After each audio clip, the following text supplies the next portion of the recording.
நமஸ்காரம். GCMA எங்களது 2ஆம் நாளான நிகழ்வு தொடங்குகின்றது.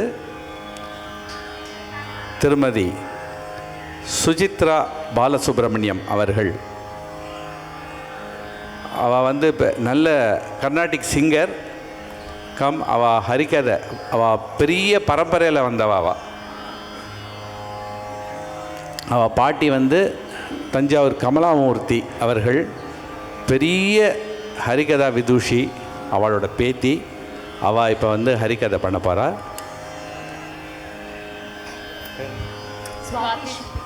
ஸ்வாதி ஸ்ரீ அவள் violin வாசிக்கிறார். And mister Burra Sriram அவர்கள் மிருதங்கம். நமஸ்காரம். सिद्धि विनायक मूर्ति की जय. नमः पार्वती पतये हर हर महादेव. गोपिका जीवन स्मरणं गोविंद गोविंद.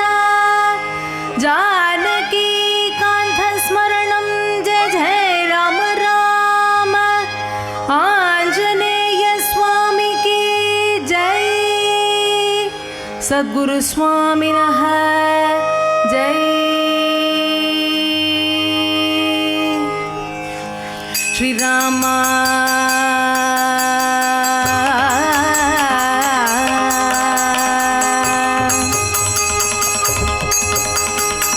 राम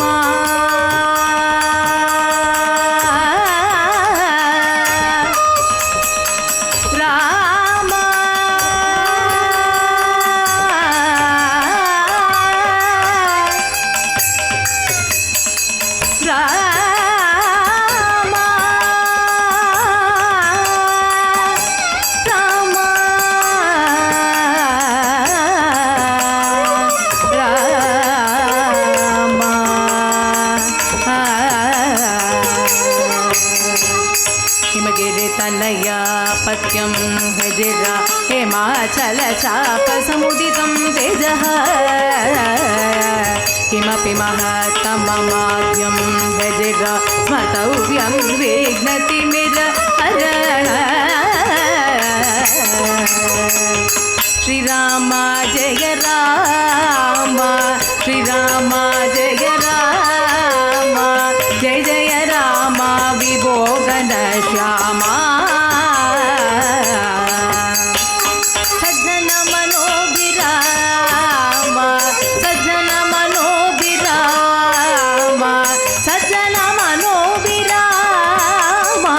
जगदभिराम परात्परन्दामा.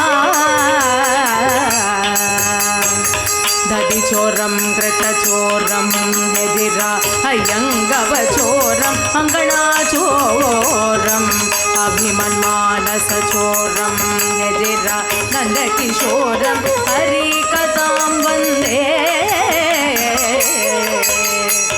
धिमिकिट धिमिकिट वज्रतङ्ग ब्रह्माटलकरी गजानन. ब्रह्माटलकरी गजानन. तांडव नृत्य करी गजानन. तांडव नृत्य करी.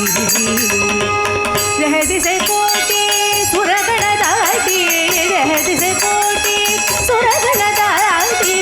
मध्ये शिवगौरी गजानन, मध्ये शिवगौरी गजानन.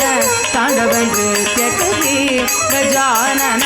तांडव नृत्य करी. उपजत गिलिला धरणी वृंद, उपजत गिलिला धरणी वृंद, उपजत गिलिला धरणी वृंद, उपजत गिलिला धरणी वृंद. रकाके नकड़े धरणी वृंद, रकाके नकड़े धरणी.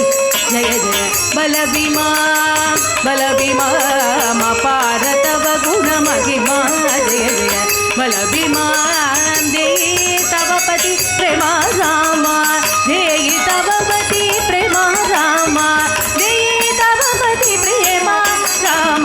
देहि तव पति प्रेमा रामानुज जीवन सुखतामा. रामानुज जीवन सुखतामा. जय जय बलभीमा बलभीमा अपार तव गुण महिमा जय जय बलभीमा। गुरु महाराज गुरु जय पर ब्रह्म सद्गुरु गुरु महाराज गुरु जय पर ब्रह्म सद्गुरु जय गुरु महाराज गुरु जय पर ब्रह्म सद्गुरु जय गुरु महाराज गुरु जय पर ब्रह्म सद्गुरु जय गुरु महाराज गुरु जय पर ब्रह्म सद्गुरु जय गुरु महाराज गुरु जय पर ब्रह्म सद्गुरु। दलमावद திருநாவுக்கரசரின் शरणं எண்ண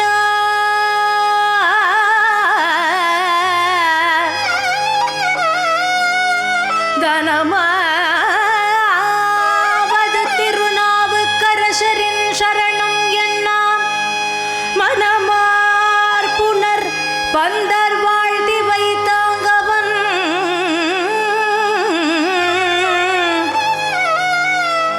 வண்டமிழ்கே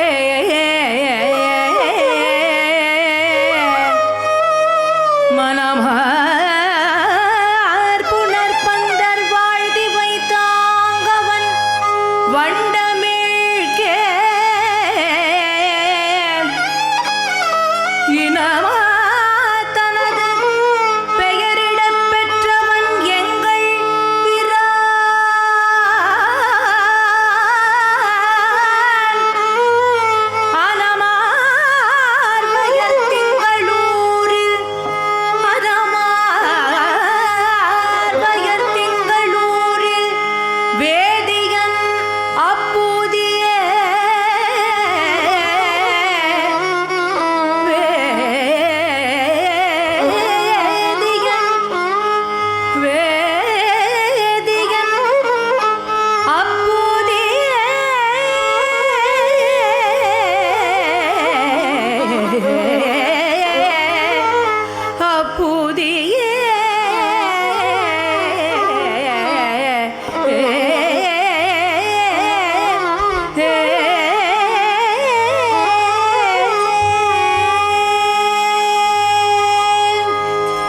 வேதியர் தில்லை மூதூர் வேட்கோவர்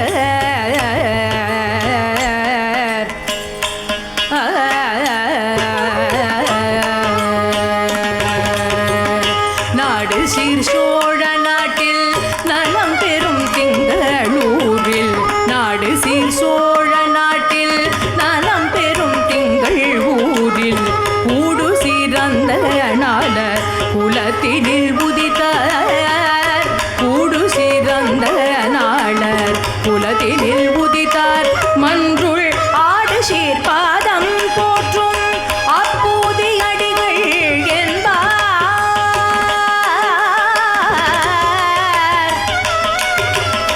ஆடு சீர்பாதம் போற்றும் அப்பூதி அடிகள் என்பார் மன்றுள் ஆடு சீர்பாதம் போற்றும் அப்பூதி அடிகள் என்பார் நீடு சீர்புகழ் வாகீசர் தமை காண நினைந்துற்றாரே நீடு சீர்புகழ் வாகீசர் தமை காண நினைந்துற்றாரே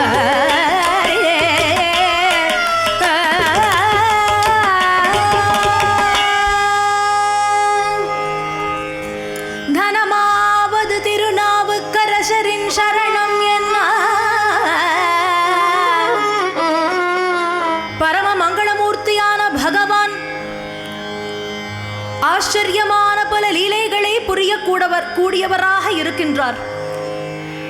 அப்படிப்பட்ட பகவான் புரிந்த அனந்தமான லீலைகளில் குறிப்பாக பக்தரிடத்தில் சென்று அவர்கள் விளையாடிய அந்த அற்புதமான லீலார்ணவங்களை ஒரு புராணமாக நமக்கு தொகுத்து தந்த பெருமை சேக்கிழார் பெருமானுக்கு செல்கின்றது.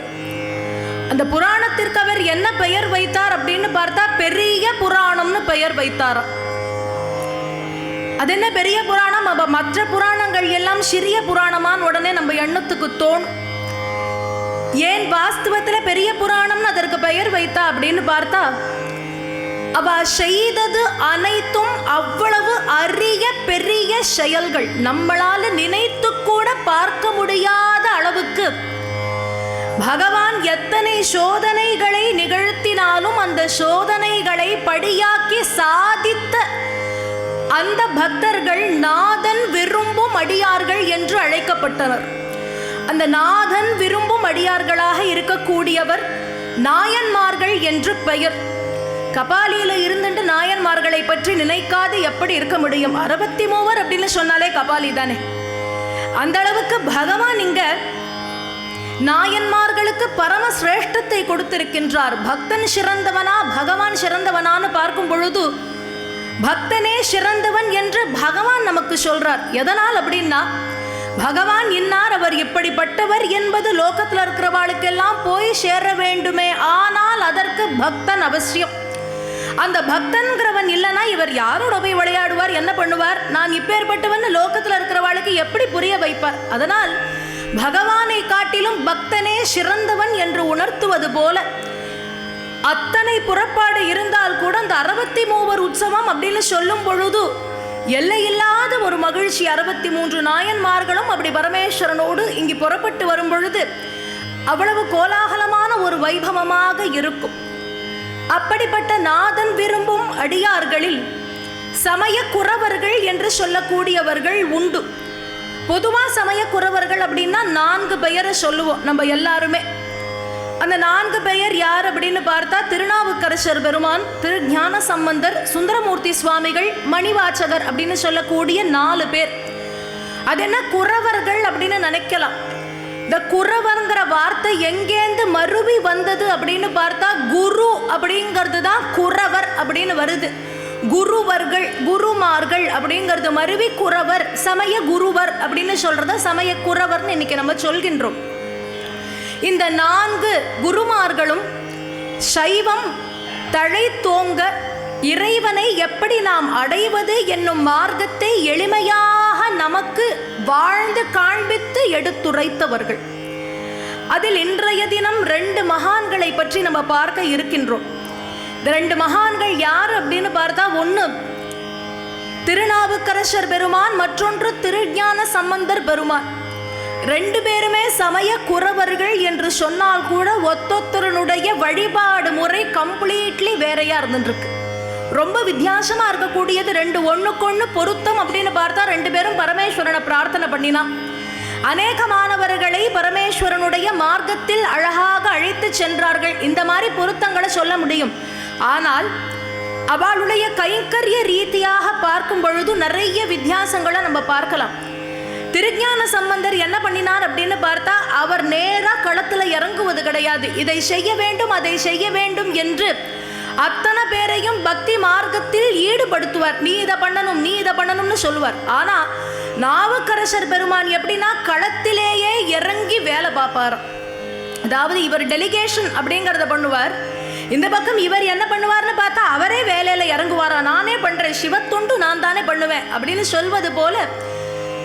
இன்னொரு ஒரு ஆச்சரியம் என்னன்னா, ஞான சம்பந்தர் மாதிரி நம்மளால வாழ முடியுமான்னு தெரியாது. ஏன்னா அவருக்கு பசி கிடையாது, தூக்கம் கிடையாது, எதுவுமே கிடையாது. ஞான குழந்தை அம்பாளுடைய முலைப்பாலை ஞானப்பாலை அருந்திய பெருமை ஞான சம்பந்தருக்கு உண்டு.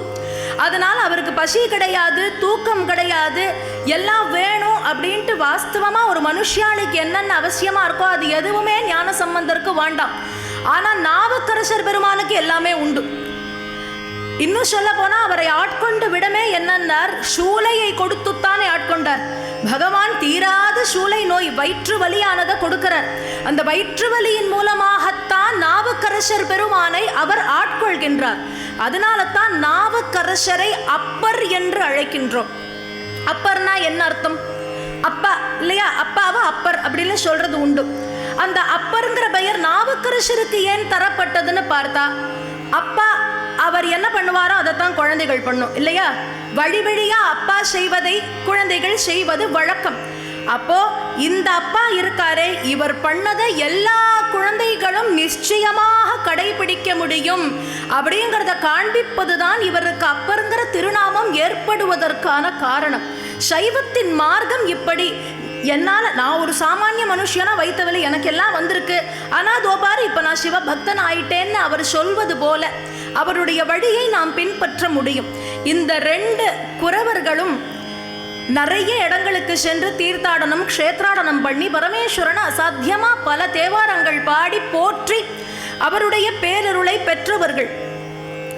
அதுல இவா 2 பேருக்கு காமனா ஒண்ணு உண்டு.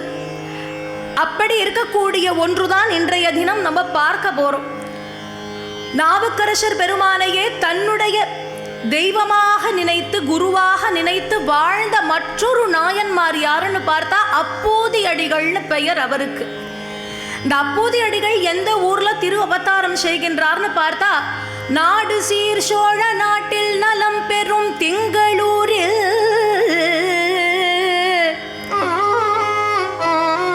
சோழ நாடு. எப்படிப்பட்ட சோழ நாடுன்னார்? நாடு சீர் சோழ நாடு, நலம் பெறும் திங்களூர்னு சொல்லக்கூடிய இடத்துல இவருடைய திரு அவதாரம் நிகழ்கின்றது. அந்தணராக அவதாரம் செய்கின்றார். பரமேஸ்வரனிடத்துல பக்தி உண்டு. ஆனால் பரமேஸ்வரனை விட அவருக்கு பக்தி யாரிடத்துல அப்படின்னு பார்த்தா நாவுக்கரசர் பெருமானிடத்துல தான் பக்தியா. அதனால எந்த அளவுக்கு அவருக்கு பக்தி அப்படின்னு பார்த்தா ஒவ்வொரு நாளும் திருநாவுக்கரசரை தரிசிக்க வேண்டும் என்ற பிரார்த்தனையோடே வாழ்ந்து வருகின்றார். அந்த நாவுக்கரசருடைய ஒரு தரிசனமானது நேக்கு எப்போ கிடைக்க போறதோ தெரியலையே. அவரை தரிசிக்க வேண்டுமேங்கிற அந்த ஒரு எண்ணமானது எந்நேரமும் அவருக்குள்ள இருந்துட்டே இருக்கு. அதில் அவருக்கு ஆச்சரியம் என்ன பண்ணினார் அப்படின்னு பார்த்தா திரும்பின திசையெல்லாம் நாவுக்கரசராகவே இருக்கணும் அப்படின்னு சொல்லி வீட்டுக்கு பெயர் எப்படி வைக்கிறார்னா திருநாவுக்கரசர் இல்லம் அப்படின்னு பெயர் வைக்கிறார். தனவந்தர் திருநாவுக்கரசர் இல்லம் அப்படின்னு பெயர் வைக்கிறார். அவருடைய குழந்தைகளுக்கெல்லாம் என்ன பெயர்னா எல்லா குழந்தைகளுக்கும் ஒரே பேரம். எல்லா குழந்தைகளுக்கும் ஒரே பேர். என்ன பேருன்னார்? திருநாவுக்கரசர்னு தான் அத்தனை குழந்தைகளுக்கும் பேரா அவாத்துல. ஏன் அப்படின்னார், எந்நேரம் எப்போ எதுவாக இருந்தாலும் சொல்லுவது கூட அவருடைய திருநாமமாக இருக்க வேண்டும் என்றதன்படி எல்லா குழந்தைகளுக்கும் திருநாவுக்கரசன் பேர் வச்சிருக்கார். அப்ப எப்படி கூப்பிடுவாத்துல? திருநாவுக்கரசன் எல்லாரையும் கூப்பிட்டா எப்படி அவளை டிஃபரன்ஷியேட் பண்றதுன்னு இருக்குமே. அதனால என்ன பண்ணுவாரா, மூத்த திருநாவுக்கரசு அப்படின்ட்டு பேரு பெரியவனுக்கு, நடு திருநாவுக்கரசு இந்த நடுவுல இருக்கிறவனுக்கு, கடைசிக்கு இளைய திருநாவுக்கரசு அப்படின்ட்டு எல்லாமே அதுக்கு முன்னாடி மூத்த நடு இளையன்னு வச்சுருப்பாரே வழிய மற்றபடி திருநாவுக்கரசுங்கிறது தான் அத்தனை குழந்தைகளுக்கும் பேராக இருந்துட்டு இருக்கு. நல்ல தனவந்தர், சிரேஷ்டமான பல காரியங்களை பண்றார், தர்ம காரியங்கள். அந்த ஊர்ல யார் வந்து கேட்டாலும் இல்லைன்னு சொல்ல தெரியாதாம். அதுபோல ஒரு வாழ்க்கையை வாழ்ந்து வருகின்றார். ஒரு ஊருக்கு சௌக்கியம் அப்படின்னா என்னென்ன வேணும்? நல்ல சத்திரம் வேணும் இல்லையா? வெளியிலேருந்து வரவாலாம் தங்குவதற்கு வசதியா ஒரு இடம் இருக்கணும். இல்லை அப்படின்னு இருக்கும், வீடு இல்லை, சாப்பாடு இல்லை, அந்த மாதிரி இருக்கக்கூடியவர்களுக்கெல்லாம் சௌகரியமாக ஒரு இடம் இருக்கணும். வேளா வேளைக்கு அவளுக்கு உணவு கிடைக்கணும். அப்படிங்கிறதுக்காகவே ஒரு சத்திரம் அன்னதான கூடங்களை ஏற்படுத்துகின்றார். அது மட்டுமா, தீர்த்தம் ரொம்ப அவசியமோ இல்லையோ, ஒரு குளம் இவரே எல்லாம் வெட்டுவாராம், தண்ணீர் பந்தல் வைத்திருப்பாராம். ஆனா என்னன்னார், இத்தனை பண்ணிருக்காரே, ஒன்னத்துக்காவது அப்போதி அடிகள்னு பேர் வச்சிருக்காரான்னு பார்த்தா கிடையாது. எதற்குமே அவருடைய பெயர் வைக்கலையாம். இங்க போய் என்ன பெயர்னு பார்த்தா திருநாவுக்கரசர் திருக்குளம்னு இருக்குமா.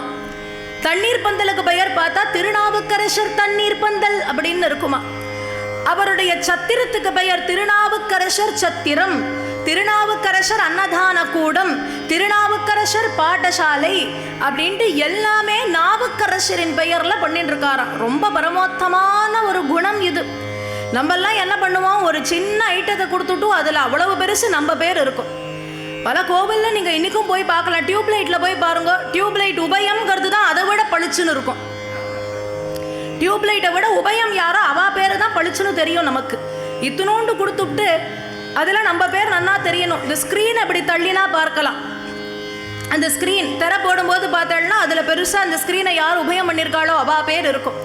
ஆனால் அப்போதைய அடிகளுக்கு ஒரு ஆசை பாருங்க. என்ன ஆசை அப்படின்னா, யார் வந்தாலும் அதை பார்க்கும் பொழுது திருநாவுக்கரசர்னு ஒரு தரம் அவருடைய பெயரை படிப்பா இல்லையா, அந்த சத்திரத்தின் பெயரை பொருட்டாவது, அன்னதான கூடத்தின் பெயரின் பொருட்டாவது, பாடசாலையின் பெயரின் பொருட்டாவது, குளத்தின் பொருட்டாவது, தண்ணீர் பந்தலின் பொருட்டாவது அவர்களுடைய வாயிலும் எண்ணத்திலும் நாவுக்கரசர் பெருமான் ஒரு கணம் சென்று வருவார். அந்த ஒரு தரம் அவர் போயிட்டு வந்துட்டா ஜன்ம சாபல்யம் ஒல்லியோ, அதை பார்க்கறவா சொல்றவா எல்லாருக்குமே. அந்த ஒரு ஆசையாம் எல்லாரும் கரை சேரணுங்கிற ஒரு எண்ணத்துல தன்னுடைய குருவின் பெயரால் அத்தனையும் பண்ணிட்டு இருக்கார். ஆனா வாகீஷரை இவர் பார்த்திருக்காரான்னு கேட்டா இன்னி வரைக்கும் தரிசனம் பண்ணதில்லையா. அந்த தரிசனத்துக்காக காத்துன்னு இருக்கார்.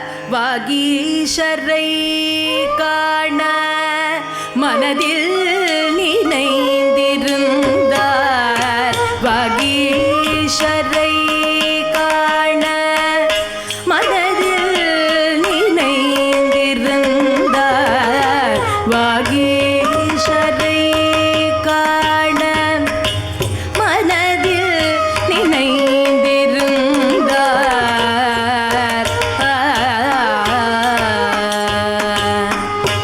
வாகாவுமை பாதியார் மலர்த்தாள் கண்டு பேதியார். வாகாவுமை பாதியார் மலர்த்தாள் கண்டு பேதியார். ஆகாத செயல்களை அகற்றும் அப்பூதியார். ஆகாத செயல்களை அகற்றும் அப்பூதியார்.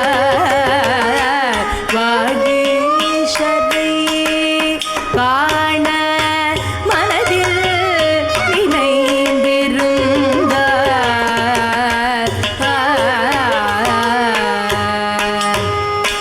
நீண்ட செஞ்சோதியாய் நின்றவர் யாதியாய் ஆட பெருமை கேட்டு அறிந்த நாள் ஆதியாய் கண்ணீர் பந்தல் குளங்கள் சாற்றும் பல தர்மங்கள். கண்ணீர் பந்தல் குளங்கள் சாற்றும் பல தர்மங்கள். எண்ணும் வாகீஷர் பெயரால் இயற்றி மகிழ்வாரே.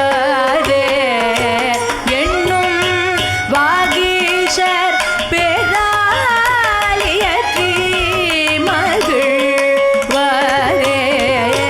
வாகீஷரை காண மனதில் நினைந்திருந்தார்.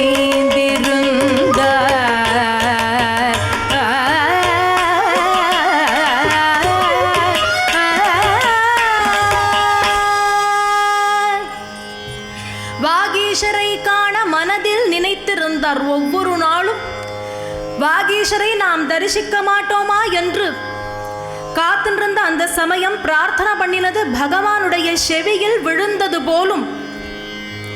திருப்பழனம் அப்படின்னு சொல்லக்கூடிய க்ஷேத்திரமானதை தரிசித்து விட்டு திங்களூர் வழியாக நாவுக்கரசர் பெருமான் அப்படி வந்துட்டு இருக்கார். திங்களூருக்குள்ள நுழைஞ்சாச்சு. அப்படி உள்ள நுழைஞ்சாரோ இல்லையோ, ரொம்ப சிரேஷ்டமா இருக்கு இந்த ஊர் அப்படிங்கிறது தெரியறது. சீரும் சிறப்புமாக இந்த ஊர் இருக்கே அப்படின்ட்டு அங்க இருக்கக்கூடிய பரமேஸ்வரனை தரிசிக்க வேண்டும்னு அப்படி தெருவில் நடந்து வந்துட்டு இருக்கார். ஆனா தெருவில் நடந்து வரும் பொழுது என்ன ஆச்சரியம்னார், திரும்பி பார்த்தா ஒரு குளம் இருக்கு. அந்த குளத்துக்கு ஒரு போர்டு வச்சிருக்கா, திருநாவுக்கரசர் குளம்னு போர்டு இருக்கு. அங்கேருந்து கொஞ்சம் தள்ளி போய் பார்த்தா திருநாவுக்கரசு தண்ணீர் பந்தல்னு இருக்கு. இது என்னடா இது?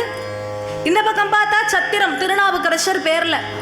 ஆறுடா அது திருநாவுக்கரசர் திருநாவுக்கரசர் திருநாவுக்கரசர்னு அந்த பெயர்ல இங்க எல்லாம் பண்ணிட்டு இருக்காளே, இதை யார் பண்றான்னு தெரிஞ்சுக்கணும்னு ஊர்ல போய் கேட்கிறாரா. ஐயா, அந்த சத்திரமானதெல்லாம் யாருடையது? இந்த தொண்டுகள் எல்லாவற்றையும் யார் செய்கின்றவரோ என்று கேட்கின்றார். அப்ப அங்க இருக்கக்கூடியவர்கள் எல்லாம் சொல்கின்றார், இந்த ஊர்ல தனவந்தர் மட்டுமல்ல மனவந்தர், எல்லாவற்றையும் தர வேண்டும்ங்கிற ஒரு விசாலமான எண்ணம் கொண்டவர். அவருடைய பெயர் அப்பூதி அடிகள்னு பேரு. அவர் தான் எல்லாவற்றையும் திருநாவுக்கரசரின் பேர்ல பண்ணிட்டு இருக்கார் அப்படின்னு சொல்றார். ஓ அப்படியா, அன்னாருடைய வீடு எங்க இருக்குன்னு கேட்டார். இதே தெருவில் நடந்து செல்லுங்கள், அந்த கடைசியில ஒரு வீடு இருக்கு, நீங்க போய் பார்த்தாலே தெரியும். வீட்டுக்கும் இதே பேர் தான் வச்சிருக்கார், திருநாவுக்கரசர் இல்லம்னு இருக்கும். போய் பார்த்தேன்னா அங்க இருப்பார்னு சொல்ல நாவுக்கரசர் பெருமான் அப்படி நேரா அப்போதி அடிகளுடைய வீட்டு வாசல்ல வந்து நின்னாராம். வாசல்ல வந்து நின்னாச்சு. அப்போதி அடிகள் அந்த சமயம் கிரகத்துல இருக்கார். இவர் வாசல்ல இருந்து குரல் கொடுக்கிறாராம். அப்போதி அடிகளேன்னு ஒரு குரல் கேட்கிறது. வெளியில வந்து பார்த்தா பழுத்த சிவ பழமாக ஒருத்தர் வந்து நின்று இருக்கார். நெற்றி நிறைய திருநீர் அணிந்து கொண்டு கழுத்துல ருத்ராட்ச மாலையானதை தரித்து கொண்டு திருநாமத்தை சொல்லிக் கொண்டு ஒரு பெரியவர் அப்படி நின்று இருக்கார். பார்த்தாலே தெரிகின்றது சைவ பழம் என்று. சைவத்தில் ஆழ்ந்த பக்தி கொண்டு அந்த இறைவனுடைய பேரருள் பெற்றவர் என்பது அந்த தேஜஸை பார்க்கும் பொழுதே தெரியறது. அதனால ஒரு சிவனடியார் வந்திருக்காரே, அவரை வணங்குவோம்னு சொல்லி வாரும் வாரும் ஐயா உள்ளே வாரும்ன்றார். அவர் அதெல்லாம் அப்புறம் இருக்கட்டும், உங்கள்கிட்ட ஒரு சமாச்சாரம் கேட்கணும், கேட்டுட்டு உள்ள வரேன் அப்படின்னார். என்ன சமாச்சாரம்னா, இப்படி நடந்து வந்துட்டு இருந்தேன், எங்கு பார்த்தாலும் திருநாவுக்கரசரின் பெயரில் பல தொண்டுகள் இங்கு நிகழ்ந்து வருகின்றது. நான் ஊர்ல போய் கேட்டேன், இதெல்லாம் யார் பண்ணினான்னு கேட்டேன். அப்போதி அடிகள் அப்படின்னு சொல்லக்கூடியவர் தான் இதை நேற்றையும் செய்கின்றார் அப்படின்னு அவர்கள் சொன்னார்கள். சரி, அந்த அப்போதி அடிகளை பார்க்க வேண்டும் என்று ஆசைப்பட்டு உங்களை வந்து பார்த்தேன். அதுல என்ன யான்னு கேட்டார். இல்ல, உங்கள்கிட்ட ஒரு கேள்வி கேட்கணும். இத்தனை தொண்டு பண்றேளே, இதற்கு உங்க பேரை வைக்காது ஆரோ ஒருத்தர் பேரை எதற்கு வைக்கணும்? யாரோ ஒரு திருநாவுக்கரசர், அவர் பெயரை எதற்கு வைத்தாள்னு கேட்டாராம். உடனே ஒரு கோபம் வந்திருக்கு பாருங்க அப்போதி அடிகளுக்கு. அவர் கேட்கிறார், என்ன வார்த்தை சொல்ல நன்னி நீர், என்ன வார்த்தை சொல்ல நல்லி நீர், என் சுவாமி நீர், என்ன வார்த்தை சொல்ல நன்னி நீர், என் சுவாமி நீர், என்ன வார்த்தை சொல்ல நன்னி நீர், என் சுவாமி நீர், என் உளம் கலங்க பண்ணி நீர், என்ன வார்த்தை சொல்ல நன்னி நீர், என் சுவாமி நீர், என் உளம் கலங்க பண்ணி நீர், என் சுவாமி நீர், என்ன வார்த்தை சொல்ல நன்னி நீர். நான் அவர் புகழ் கேள்வியாய் தெரிந்தேன், நான் அவர் புகழ் கேள்வியாய் தெரிந்தேன், தெரிந்த நாள் முதற் காண ஆசை மிக விரிந்தேன், தெரிந்த நாள் முதல் காண ஆசை மிக விரிந்தேன், என் போல் ஆனவரும் பிழைகபடி புரிந்தேன், என் போல் ஆனவரும் பிழைகபடி புரிந்தேன், என் போல் ஆனவரும் பிழைகபடி புரிந்தேன், அதனால் அவர் பேரால் தருமங்கள் பல பறிந்தேன், அதனால் அவர் பேரால் தருமங்கள் பல பறிந்தேன், என்ன வார்த்தை சொல்ல நன்னி நீர், என் சுவாமி நீர், என் உளம் கலங்க பண்ணி நீர், என் சுவாமி நீர், என்ன வார்த்தை சொல்ல நன்னி நீர், என்ன வார்த்தை சொல்ல நன்னி நீர், சுவாமி என் உள்ளம் கலங்க பண்ணி நீர். என்ன வார்த்தை சொல்லிட்டேள் சுவாமி, என் உள்ளமே கலங்கி போயிடுத்துன்னாராம். என் உள்ளம் கலங்கி விட்டது. ஏனென்றால் யாரோ ஒருவன் என்று நாவுக்கரசருடைய பெயரை சொல்லிவிட்டீர்களே, அவர் யாரோ ஒருவரா? இந்த உலகமே உய்வதற்கான வழியை நமக்கு காண்பித்து கொடுத்த வாகீஷரை யாரோ என்று அப்படி நிமிஷமா சொல்லிவிட்டீர்களே ஐயா, இது நியாயமா அப்படின்னு சொல்றார். அவர் சொல்றார், ஆறுப்பா அந்த வாகீஷர், அவர் என்ன பெருசா பண்ணிட்டார்னு கேட்டார். திருநாவுக்கரசரே கேட்கிறார், அவர் என்ன பெருசா பண்ணிட்டார்? என்ன பெருசா பண்ணிட்டாரா? கடல் மீது கல் மிதக்குமா? சொற்றுணை வேதியன் சோதிவானவன் சொல்லும் பொழுது, கற்றுணை பூட்டியோர் கடலில் பாய்ச்சினும் நற்றுணையாவது நமச்சிவாயவே என்று அவரை கல்லில கட்டி கடல்ல கொண்டு தூக்கி எறிந்தார்கள். ஆனால் ஒருவர் கடலில் மிதக்க முடியுமா? அப்படின்னா மிதக்க முடியும், பக்தி இருந்தால் மிதக்க முடியும், பரமேஸ்வரனை அடைந்து விட்டால் மிதக்க முடியும் என்று காண்பித்தவர் இல்லையா? அவரை போய் யாரோ ஒருவர்னு சொல்றீரே, நீர் சிவனடியாரானே சந்தேகமா இருக்கு, நீர் சிவனடியாரானே எனக்கு சந்தேகமா இருக்கு, அந்த வேஷத்தை போட்டுட்டு இப்படி இங்க வந்திருக்கேளா? ஒத்துக்க முடியாதுன்னு. ஆனா வினயத்தோடு பக்தியோடு சொல்கின்றார் திருமறையோர் அது மொழிய திருநாவுக்கரசர் அவர் பெருமை அறிந்து உரை செய்வார். பிற துறையினின்றேற அரு பெரும் சூலையினால் ஆட்கொள்ள அடைந்துய்த தெருளோ உணர்வில்லாத சிறுமையே சிறுமையே சிறுமையே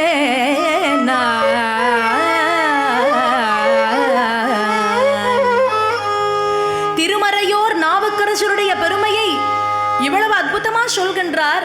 எல்லாத்தையும் கேட்டுட்டு அவர் சொன்னாரே, நீங்க சொன்ன அந்த அல்பன் சிறுமையேன் யான் என்று சொல்கின்றார். நீங்க சொல்றீங்களே அந்த திருநாவுக்கரசர் இவ்வளவு பெருமையா சொன்னேளே, நீங்க லிஸ்ட் பண்ணினேளே பெருமையெல்லாம், அதெல்லாம் நான் தான். என்னை பத்தி தெரியாத இந்த லோகத்தில் யாராவது இருக்க முடியுமா என்ன? என் பெயர் என்ன, என் புகழ் என்ன, எல்லாம் எனக்கு தெரியும். இருந்தாலும் அது உங்க வாயிலிருந்து கேட்கறதுல எனக்கு ஒரு சந்தோஷம் அப்படின்னு சொல்லலையா. இவ்வளவெல்லாம் நீங்க சொல்ற அளவுக்கு ஒண்ணுமே பண்ணல. இறைவன் சூளை நோய் கொடுத்து ஆட்கொள்ளப்பட்ட சிறுமையேன் அடியேன் என்று சொல்கின்றார்.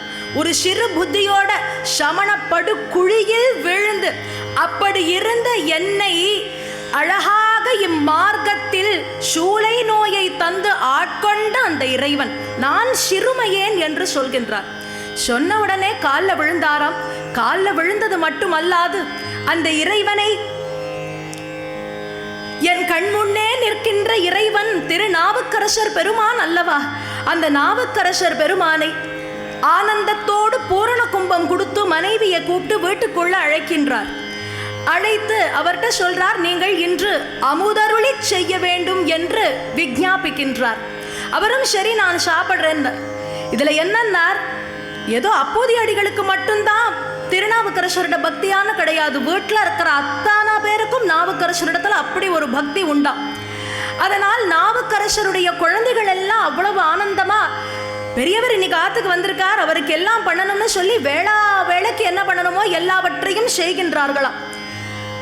சாப்பாடு ஏற்பாடு பண்ணினா அந்த மனைவியானவள் சொல்றாளா, மூத்த திருநாவுக்கரச கூப்பிட்டு சொல்றா, மூத்த திருநாவுக்கரசா போயிட்டு பின்னாடில இருந்து நல்ல ஒரு வாழை இலை பறிச்சுண்டு வா.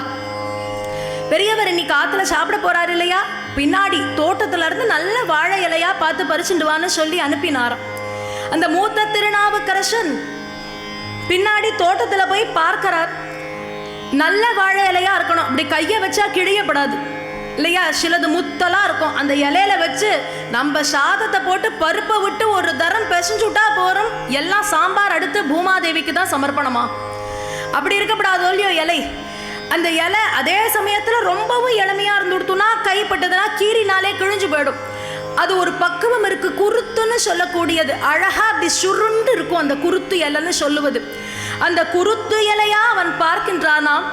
பார்த்து அந்த இலையானதை அப்படி எடுக்கலாம்னு கையில சின்னதா ஒரு அரிவாள் இருக்கு, அதால அப்படி வெட்டலாம்னு வெட்டும் பொழுது அந்த குருத்து சுருண்டு இருக்கிறதுக்குள்ள ஒரு சர்ப்பமானது இருக்கு. அது அவனுக்கு தெரியாது. அது என்னாச்சு, யாருடா நமக்கு ஏதோ ஆபத்து விளைவிக்கிறா போல இருக்குன்னு சொல்லி வெளியில வந்து பொட்டுன்னு அவனை ஒரு போடு போட்டதான். அந்த மூத்த திருநாவுக்கரசு என்ன பண்ணினா, அப்ப கூட தன்னுடைய கைங்கரியத்தை விட்டுடக்கூடாதுன்னு விடம் வேகமா ஏறின்னு இருக்கு. பாம்பு கடிச்சுட்டா பின்ன விஷம் என்ன ஸ்லோவா ஏறுமா என்ன, வேகமா ஏறுகின்றது. ஆனால் இந்த பிள்ளை என்ன பண்ணினா, விடத்தின் வேகத்தை விட வேகமாக ஓடி வருகின்றான். தாயார் கையினில் இலையை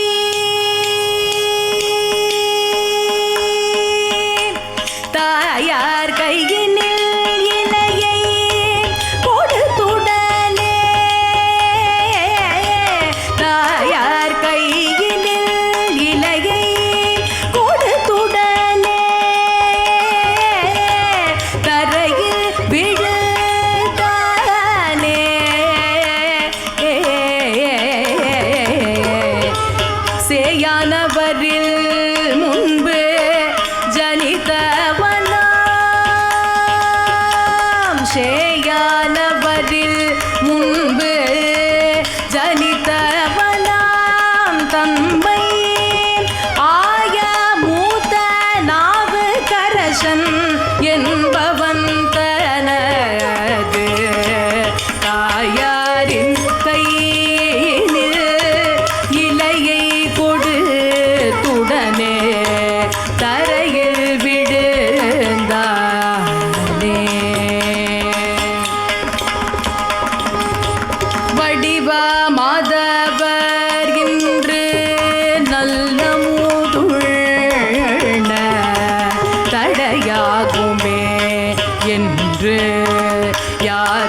கொடுத்து விழுந்தானேன்னு சொல்கின்றார். விடவேகத்தின் விடவேகமாக, அந்த விஷம் உள்ள ஏற வேகத்தை விட வேக வேகமாக அந்த இலையானதை எடுத்துட்டு வந்து தாயார் கையில கொடுத்துட்டு பிராணனை விட்டானாம் அந்த பையன். அந்த சிவ தொண்டுல அவ்வளவு ஆர்வம். அம்மா நமக்குன்னு கொடுத்துருக்கா, நாவுக்கரசருக்குன்னு பண்ற தொண்டை பாதியில நிறுத்தப்படாது இல்லையா? பாதியில நிறுத்தாது அந்த தொண்டை முடித்து விட்டு தன் பிராணன் போக வேண்டும் என்று வேக வேகமாக வந்து இலையை கொடுத்து விட்டு தரையில் பிராணன் இல்லாது விழுந்தானேன்னு சொன்னான். அந்த குழந்தை ஒரே ஒரு வார்த்தை தான் சொன்னதான் அம்மாட்ட, அம்மா நாவுக்கரசர் பெருமான் தொண்டு இதோ கொடுத்துட்டேன், அவர்கிட்ட எதுவும் சொல்லாதீங்க, அப்படி சாப்பிட மாட்டார்னு தான். அவர் அப்புறம் சாப்பிட மாட்டார், அதனால எனக்கு என்ன ஆச்சு ஏதாச்சுன்னு சொல்ல வேண்டாம், அவர் சாப்பிடட்டும்பா, நல்லபடியா கைங்கரியம் முடியட்டும்னார். அவ அம்மா விஷயத்தை அப்போதைய அடிகள்கிட்ட சொல்றார். 2 பேரும் என்ன பண்ணாலாம், அந்த குழந்தையானத ஒரு பாயில சுருட்டினாலாம். உயிர் போன குழந்தைய ஒரு பாயில் சுருட்டி பின்னாடி கொல்ல பக்கத்துல கொண்டு போட்டாலாம். ஹோன்னு சத்தனாடி 2 பேரும் கதறினா. ஏன்னா எத்தனை பிள்ளைகள் இருந்தாலும் மூத்த பிள்ளைங்கிறது மூத்த பிள்ளை தான். அப்ப அந்த மூத்த பிள்ளை அவன் பிராணன் போயிடுத்தே, நமக்கு முன்னாடி போயிடுத்தே, புத்திர சோகமானதை அனுபவிக்கிறோமே, இருந்திருந்து நாவுக்கரசர் பெருமான் வர அன்னைக்கு தான் இது நடக்கணுமா, அவருக்கு தொண்டு செய்யணும்னு இந்த குழந்தை எவ்வளவு ஆசைப்பட்டது அப்படின்னு வேதனைப்பட்டு அப்புறம் சொல்றா, போறோம் இதுக்கு மேல ஸ்வச்ச அழுகைய நாவுக்கரசர் பெருமான் வந்து சாப்பிட்டதுக்கு அப்புறம் நம்ம எல்லாத்தையும் வச்சுக்கலாம்னார். அதுபோல நாவுக்கரசர் அவருடைய அனுஷ்டானங்கள் எல்லாவற்றையும் முடித்து விட்டு வந்து அமர்ந்தாராம். இலைய போட்டிருக்கா, எல்லாவற்றையும் பரிமாறினா. மற்ற பிள்ளைகள் எல்லாம் உட்கார்ந்துட்டு இருக்கு சாப்பிட்றதுக்கு. ஆனா நாவுக்கரசர் இப்படி எல்லா குழந்தைகளையும் பார்த்துட்டு, நான் வந்த உடனே என்னிடத்துல ரொம்ப சுறுசுறுப்பா ஒரு குழந்தை பேசிட்டு இருந்ததே, மூத்த திருநாவுக்கரசர் எங்கன்னு கேட்டார். இந்த பெரிய பிள்ளை எங்கப்பா, அத்தனை குழந்தைகள் வந்துட்டா அவனை மட்டும் காணுமேன்னா. நாவுக்கரசர் இடத்துல பொய் சொல்ல முடியுமா? அவன் வெளியில போயிருக்கான், பின்னாடி போயிருக்கான், தோ வந்துடுவான் அப்படின்னு எல்லாம் சொல்ல முடியாது. அதனால என்ன சொன்னார், அவர் இனி உதவான்னு சொல்லிட்டான். அவன் இனி உதவான் அப்படின்னு சொன்ன உடனே, உதவானா, உதவான்னா என்ன ஆச்சு அப்படின்னு கேட்டார். ஒண்ணுமில்ல, உங்களுக்காக இலை பறிக்க பின்னாடி போனவனை ஒரு அரவம் தீண்டியது. அந்த அரவம் தீண்டியதோ இல்லையோ, அதனால் அவனுடைய பிராணம் போய்விட்டது. அவன் பிராணன் போனது, ஆனால் அவன் சொல்லிட்டு போயிருக்கான், நாவுக்கரசர் பெருமான் சாப்பிடணும், அதனால அவரிடத்துல எதையும் சொல்ல வேண்டான்னு எங்க புள்ள ஒரே ஒரு விஞ்ஞாபனம் தான் பண்ணினான். அதனால வேறு வழி இல்லாது உங்களுக்கு உணவு அமுதருளை நீங்க செய்ய வேண்டும், நாங்க அவசியம் சொல்றோம், உங்களை ஏமாத்தணும்னோ மறைக்கணும்னோ இதை பண்ணலன்னு அழுதாராம். அப்போ நாவுக்கரசர் சொன்னார், உள்ள இவ்வளவு சோகத்தை வச்சுண்டா சிரிச்சுண்டி எனக்கு உணவு பரிமாறுகின்றீர்கள், ஒருத்தர் கூட முகத்துல இப்படி ஒரு கிளேஷம் ஏற்பட்டதை காண்பிக்கலையே, அப்படி இருக்கும் பொழுது உங்களுக்காக நான் ஏதாவது செய்யணும்னு நினைக்கிறேன், முதல்ல மூத்த திருநாவுக்கரசர் அழைச்சிட்டு வாங்கன்னு. அவனை அப்படி எடுத்துட்டு வரா, உள்ளேந்து பாயில அப்படி சுருட்டி அந்த குழந்தைய எடுத்துட்டு வந்தாளாம். நாவுக்கரசர் பெருமான் தன் கையினால் மூத்த திருநாவுக்கரசரை தூக்கிண்டாராம். வயோதிகம், ஆனால் கூட மனதில் வலிமை ஜாஸ்தி இல்லையா, சிவபலம் உண்டே, அதனால கையில அந்த பிள்ளையை தூக்கி கொண்டு விறு விறு விறு விறுன்னு திங்களூர்ல இருக்கக்கூடிய பரமேஸ்வரனை பிரார்த்தனை பண்ணி அந்த குழந்தைய அப்படி முன்னாடி போட்டாராம். சிவபெருமான் ஊர்கோவில் அங்க அந்த கோவில் முன்னாடி அப்படி போட்டுட்டு பாடுகின்றாராம், ஹே பரமேஸ்வரா, உனக்கு இந்த விஷமெல்லாம் ஒரு சாமானியமான கேட்கிறார், எவ்வளவோ பார்த்துட்ட, அதோடு இல்லாது கழுத்திலேயே எந்நேரமும் ஒரு சர்ப்பத்தை தரித்து கொண்டிருக்கக்கூடியவன் நீ, அந்த சர்ப்பத்தின் விஷம் இந்த குழந்தையை தாக்கி விடுமா என்ன அப்படின்னு சொல்லி பதிகமானதை பாடுகின்றார். ஒன்று கொலாம் அவர் சிந்தை உயர்வரே, ஒன்று கொலாம் உயரும் மதி சூடுவ, ஒன்று கொலாம் அவர் சிந்தை உயர்வரே, ஒன்று கொலாம் உயரும் மதி சூடுவர், ஒன்று கொலாம் இருவெண்டனை கையது, ஒன்று கொலாம் இருவெண்டனை கையது, ஒன்று கொலாம் அவர் ஊர்தானே, ஒன்று கொலாம் அவர் ஊர்தானே.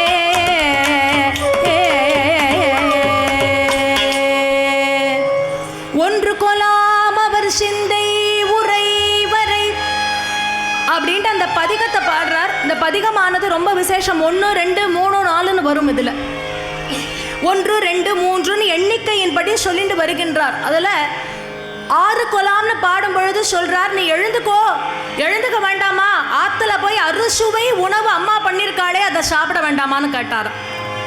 எழுந்துக்கோடா மூத்த திருநாவுக்கரசான்னு சொல்லி அந்த பதிகத்தை பாடி முடித்தாரோ இல்லையோ, அரவத்தின் விஷம் இறங்கி அந்த மூத்த திருநாவுக்கரசு எழுந்து உட்கார்ந்துட்டு இறைவனுடைய நாமத்தை சொல்கின்றார். அப்போது அடிகள் ஆனந்தப்பட்டு போயிட்டார். வாகீஸ்வரின் பெருமையை இப்ப கண் முன்னாடி பார்த்திருக்கார்.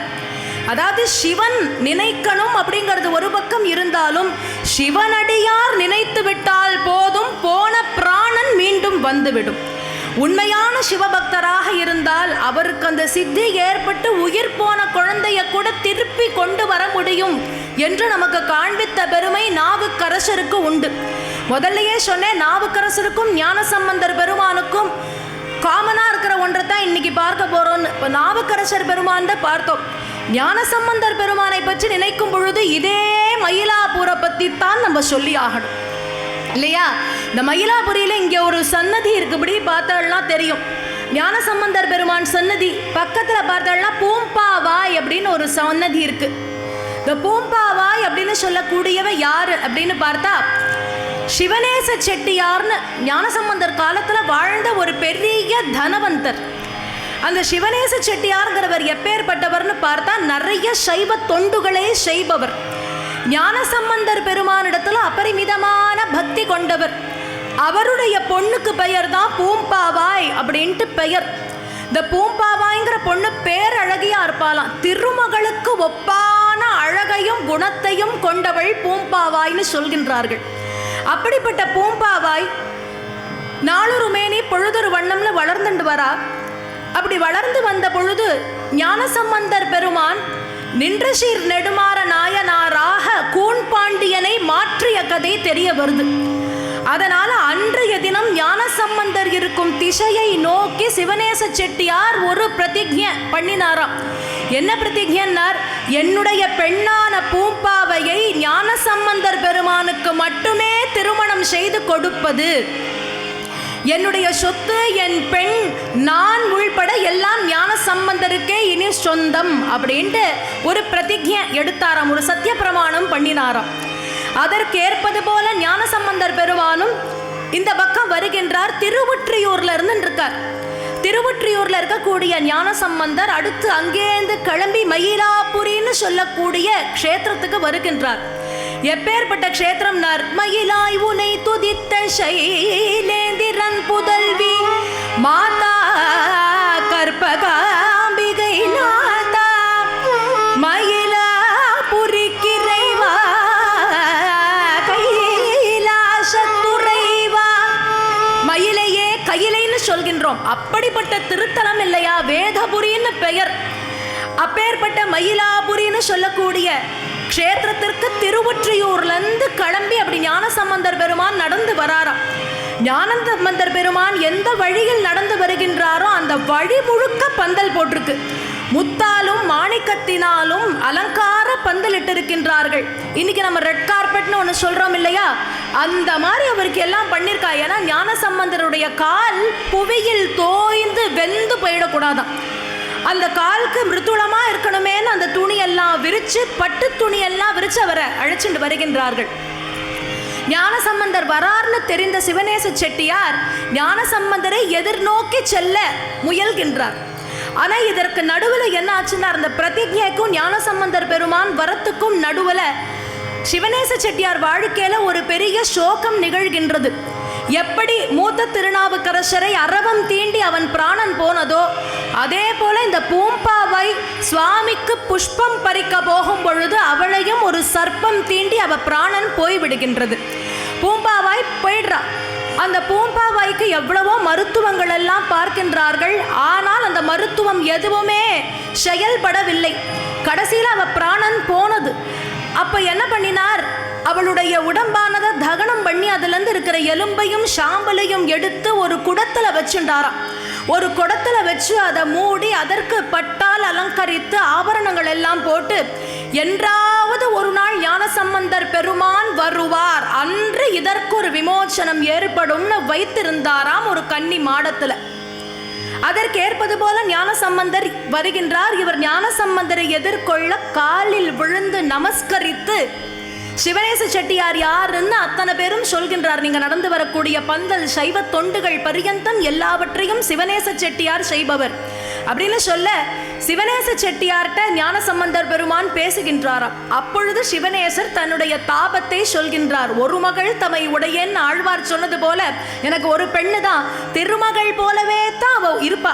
அப்படிப்பட்ட பெண்ணை தங்களுக்குத்தான் திருமணம் செய்து கொடுப்பேன் என்று நான் சத்திய பிரமாணமே எடுத்துட்டேன். ஆனா அந்த பெண்ணை ஒரு அரவம் தீண்டி அவளுடைய பிராணன் போய்விட்டது. அவளுடைய எலும்புகள் எல்லாத்தையும் பத்திரமா எடுத்து வச்சிருக்கேன். ஞானசம்பந்தர் பெருமான் கோவில்ல போய் பேசுவோம்னு மயிலாப்பூரிக்கு வந்தார். கற்பகாம்பாள தரிசனம் பண்ணினார், கபாலீஸ்வரரை தரிசனம் பண்ணினார். எல்லா தரிசனங்களையும் முடித்து விட்டு வந்து சிவநேச செட்டியார்கிட்ட சொன்னாராம். அத்தனை பேரும் பார்க்கும் வண்ணம் அவளுடைய அந்த சரீரத்தினுடைய பாகங்கள் எல்லாத்தையும் எலும்பு எல்லாத்தையும் எடுத்துட்டு வாங்கன்னு, அந்த குடமானதை எடுத்துட்டு வாங்கன்னு சொன்னார். சிவநேச செட்டியாரும் அந்த குடமானதை எடுத்துட்டு வந்தார். இதே இடம்தான் பகவான் முருகன் அவருடைய சன்னதிக்கு எழுத்தாப்புல தான். அந்த பூம்பாவாயினுடைய ரிமைன்ஸ் எதுல இருக்கோ அதை எடுத்துட்டு வந்து அப்படி அந்த குடத்தை வச்சாராம். வச்ச மாத்திரமே ஞானசம்பந்தர் பெருமான் அதை பார்த்து பாடுகின்றார். ரொம்ப பிராபல்யமான ஒரு தேவாரம் இது. மட்டிட்ட புன்னையங்கானல் மடமயிலை கட்டிடம் கொண்டான், கபாலீச்சரம் அமர்ந்தான்,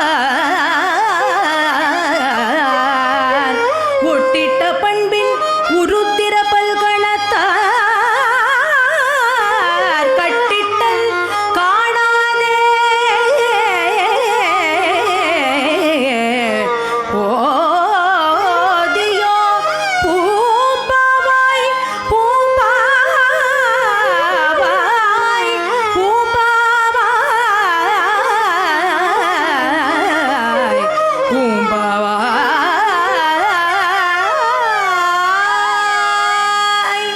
அப்படின்ட்டு மட்டிட்ட புன்னையங்கானல் மடமயிலை கபாலீஸ்வரம் அமர்ந்தானேன்னு ஆரம்பிக்கிறாராம் அந்த தேவாரமானது.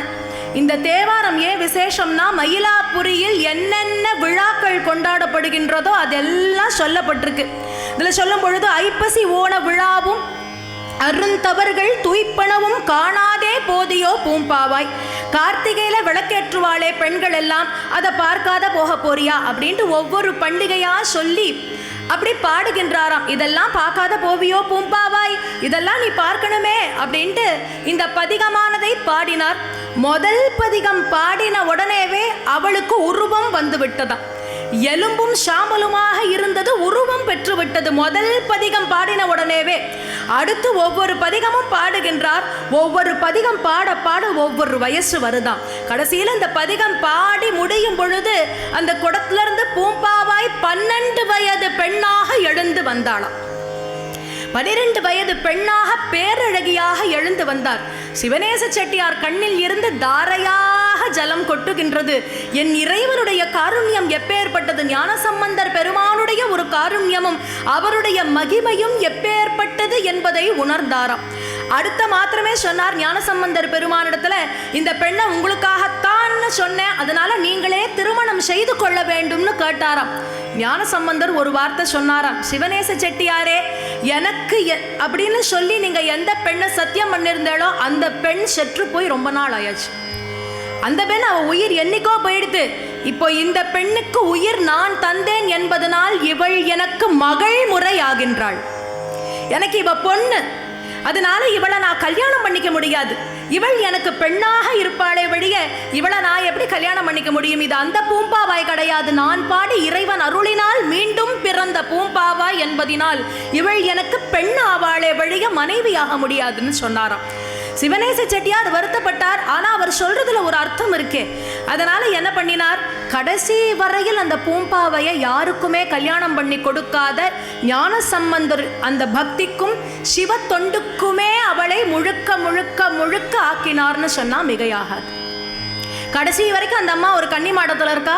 கன்னி மாடத்துல இருந்துட்டு சைவ தொண்டு சிவநாமத்தை சொல்லி இறுதியில் சிவனை அடைந்த பெருமை பெற்றவள் இதே சன்னதியில் இங்க இருக்கக்கூடிய பூம்பாவாய்னு சொல்லக்கூடியவள். அதனால தான் சொன்னேன், அரவம் தீண்டி ஞான சம்பந்தர் எப்படி இங்கே பூம்பாவாய் உயிரை வளவழிச்சாரோ அதே மாதிரி தானே நாவுக்கரசர் பெருமான் பாடி மூத்த திருநாவுக்கரசரின் உயிரை மீட்டு தருகின்றார். அதனால் இறைவனுடைய பக்தி என்பது தூய்மையாக நம்மிடத்தில் இருந்து விட்டால் அந்த இறைவனின் பேரருளால் போன உயிரையும் பக்தர்களால் மீண்டு கொண்டு வர முடியும் என்ற 2 சரித்திரமானதை, ஒரு க்ஷேத்திரம்னு சொன்னால் அது கபாலி, அப்படிப்பட்ட கபாலீச்சரத்தில் இன்றைய தினம் மார்கழியில முக்கியமாக ஸ்மரிக்கிறதுக்கான ஒரு பாக்கியத்தை தந்தமைக்கு GCMA இதை நடத்தக்கூடிய அத்தனை பேருக்கும் என்னுடைய மனமார்ந்த நன்றிகளை முதல்ல தெரிவிச்சுண்டு, இந்த சரித்திரத்தை இந்த அளவுக்காவது சொல்ல வச்ச என்னுடைய பாட்டி கலைமாமணி தஞ்சாவூர் ஸ்ரீமதி TR கமலாமூர்த்தி என்னுடைய குரு, அவளுக்கும் என்னுடைய அனந்த கோட்டி நமஸ்காரங்களை தெரிவிச்சுண்டு, என்னோட பக்கவாத்தியத்தில் இருந்த சுவாதி ஸ்ரீ அவளுக்கும் குர்ரா ஸ்ரீராம் அவர்களுக்கும் என்னுடைய அனந்த கோட்டி நமஸ்காரங்களை தெரிவிச்சுண்டு, இவ்வளவு நாள் இங்கே இருந்து இந்த கதையை சிரவணம் செய்து ஊக்கம் கொடுத்த உங்களுக்கெல்லாம் என்னுடைய அனந்த கோட்டி நமஸ்காரங்களை தெரிவிச்சுட்டு, last but never the least, எங்களோட எஃபர்ட் எல்லாம் உங்களை வந்து ரீச் ஆகுதுன்னா அதற்கு காரணம் ஆடியோவில் இருக்கிறவங்க, அவர்களுக்கும் மனமார்ந்த நன்றிகளை தெரிவித்து கொண்டு, நல்ல வண்ணம் வாழலாம் வைகளும் எண்ணி நல்ல கதிக்கு யாதுமோர் குறைவில்லை, கண்ணினல் அகுதுரும் கழுமல வளர் நகர் பெண்ணில் நல்லானொடும் பெருந்தகை இருந்ததே,